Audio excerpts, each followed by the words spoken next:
নমস্কার বন্ধুরা, আমি Priyanka. Welcome back to my channel. বন্ধুরা, আজকে আমি বানিয়ে দেখাবো পেঁয়াজের পাকোড়া। পেঁয়াজের পাকোড়া বানানোর জন্য এখানে আমি 500 গ্রাম পরিমাণ পেঁয়াজ নিয়েছি। পেঁয়াজটার খোসা ছাড়িয়ে নিয়েছি। খোসা ছাড়ানোর পরে পেঁয়াজগুলো সবকটা পেঁয়াজ আমি ভালো করে ধুয়েও নিয়েছি। এখানে 4টে কাঁচা লঙ্কা নিয়েছি, একটা আদা নিয়েছি। তো পেঁয়াজটাকে আমি এবারে ছোটো ছোটো করে কুচি কুচি করে কেটে নেবো। আর 4খানা লঙ্কা আমি কেটে নেবো। আর এখানে আদাটা আমি গ্রেট করে নেবো। বন্ধুরা দেখুন, পেঁয়াজগুলো সবকটাই আমি কুচিয়ে নিয়েছি। এবার আমি এর মধ্যে বেশ কিছু কিছু উপকরণ অ্যাড করব। এই যে 4-5টা লঙ্কা কুচানো আমি দিয়ে দিলাম। ঝালটা বুঝে শুনে দেবেন। এখানে আমি এক টুকরো আদা নিয়েছি, তো এটাকে আমি একটু গ্রেট করে দেবো। রসুনটা দেবো না, আদাটা দেবো।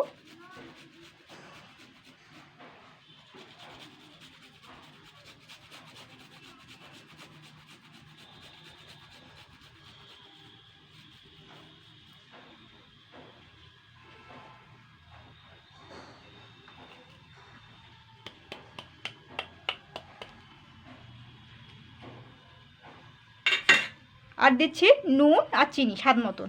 হলুদ গুঁড়ো ব্যবহার করবো না, আপনারা চাইলে ব্যবহার করতে পারেন। এবার আমি এগুলোকে সবগুলো একসঙ্গে ভালো করে মেখে নেবো হাত দিয়ে। শুধু পেঁয়াজটা এতে একটু নরম হয়ে যাবে। ভালো করে মেখে নিতে হবে সব উপকরণ দিয়ে। মেখে আমি 10 মিনিট রেস্টে রাখবো। 10 মিনিট পরে দেখবেন পেঁয়াজটা একটু নরম হয়ে গেছে।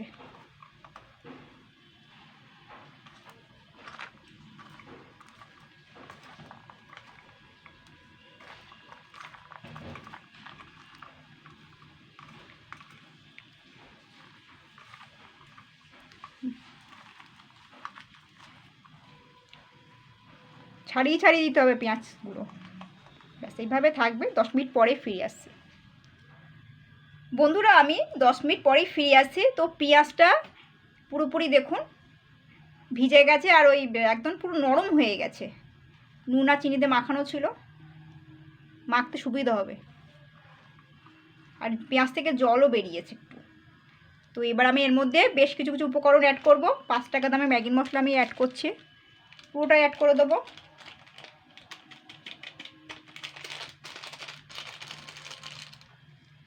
এবার আমি আবার একটু মাখিয়ে নেবো এটাকে হালকাতে।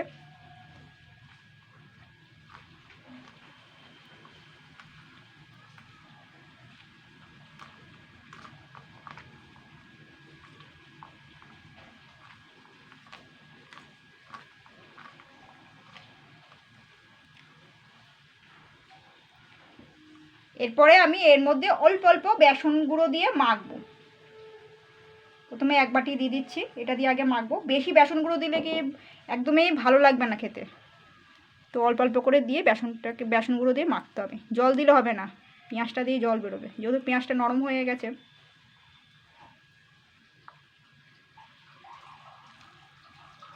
আপনারা চাইলে হলুদ গুঁড়ো দিতে পারেন। তো হলুদ গুঁড়ো দিলে একদমই বাজে লাগবে খেতে, সেই জন্য আমি হলুদ গুঁড়োটা দিলাম না। অন্যরকম টেস্ট হয়ে যাবে আর কি।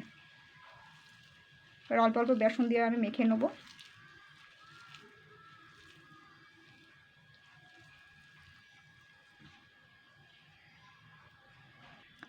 বন্ধুরা দেখুন, আমি এখানে মোটমাট 3 বাটি পরিমাণ 500 গ্রাম পেঁয়াজের 3 বাটি পরিমাণ বেসন গুঁড়ো ব্যবহার করেছি। তো এরকম টাইট করেই কিন্তু এই ব্যাটারটা করতে হবে, নরম করলে হবে না। দেখুন, আর খুব বেশি বেসন গুঁড়ো দিলে হবে না। আমি অল্প অল্প করে বেসন দিয়ে আমি মেখে নিই। ঠিক এরকম করে মেখে নিতে হবে, তাহলে কিন্তু কুড়মুড়ে হবে, বেশি জল জল যেন না হয়।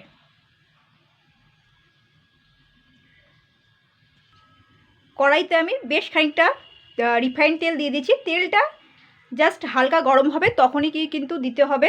খুব বেশি গরম হলে দেওয়া যাবে না, পুড়ে যাবে। তাহলে বেশি গরম অবস্থা দিলে উপরটা পুড়ে যাবে আর ভেতরটা কিন্তু ভাজা হবে না। সেই জন্য একটু হালকা গরম হবে তখনই দিতে হবে। তো এতে আমি হাতে একটু হালকা জল মাখিয়ে নিয়েছি। তেল নয়, হালকা জল মাখিয়ে নিয়েছি, তুলতে সুবিধা হবে। দেখুন, হাতে লাগবে না, যখনই দেবেন তখন হাতে লাগবে না। হাতে জল মাখিয়ে নিতে হবে হালকা করে, এভাবে তুলতে হবে।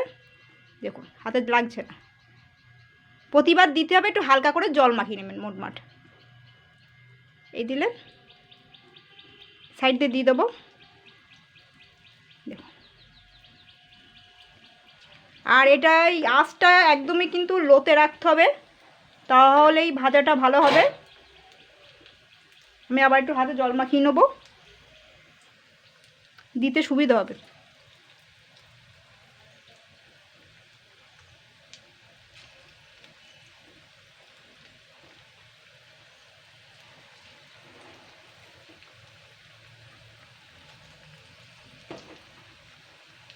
পেঁয়াজটাকে ভালো করে আগে মেখে নেবেন, মেখে 5 মিনিট মতন রেস্টে রাখবেন, তারপরে দেবেন।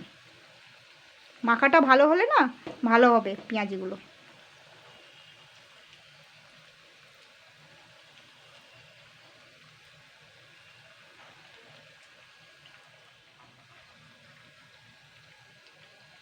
আমি আর বেশি দিলাম না, বেশি গায়ে গায়ে হয়ে যাচ্ছে। ব্যাস এইভাবে থাকবে খানিকক্ষণ। তো এক সাইড ভাজা হয়েছে, 3 মিনিট হয়ে গেছে। তো এবার আমি একটা একটা করে এইভাবে ছাড়িয়ে ছাড়িয়ে নেব। দেখুন একটাও লাগেনি।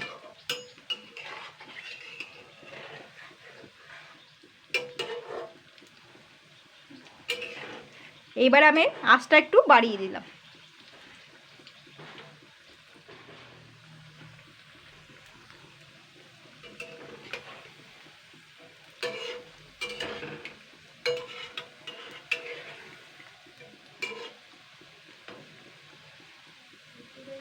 এইভাবে উল্টে পাল্টে দিতে হবে, দিয়ে অন্তত মিনিমাম একবার করে দেবেন, 4-5 মিনিট করে লেগে যাবে ভাজতে গিয়ে।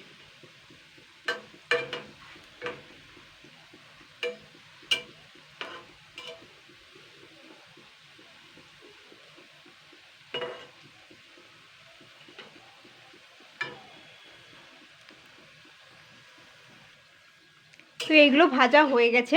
তো এবার আমি এগুলোকে তুলে নেব।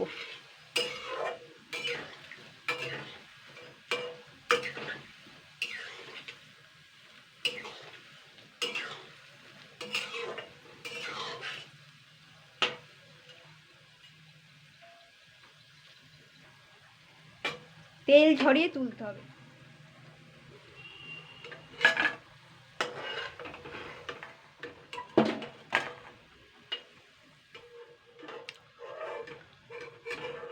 এখানে আমি আবার একটু হাতে জল মাখিয়ে নিলাম। এবার আমি এখান থেকে অল্প অল্প করে নেব, এইভাবে দেব।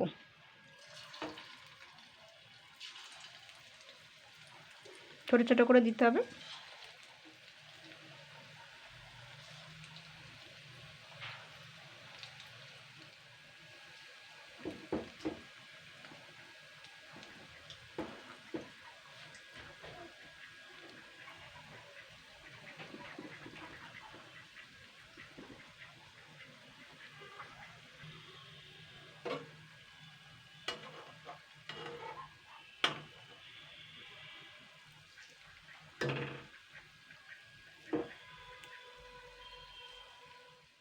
ঠিক এইগুলো দেওয়ার পরে আমি ঠিক 3-4 মিনিট পরেই ফিরে আসছি। তো নিচের দিকে দেখবো লেগে লেগে যাচ্ছে কি না, একটু ছাড়িয়ে ছাড়িয়ে দিতে হবে।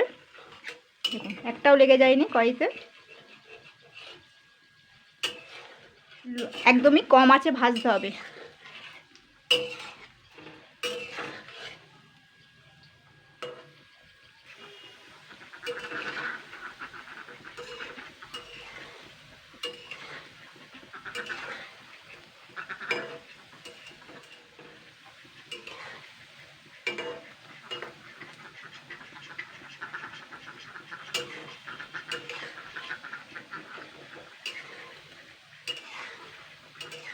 বন্ধুরা এই ছিল আজকের রেসিপি। তো এইভাবে ট্রাই করবেন।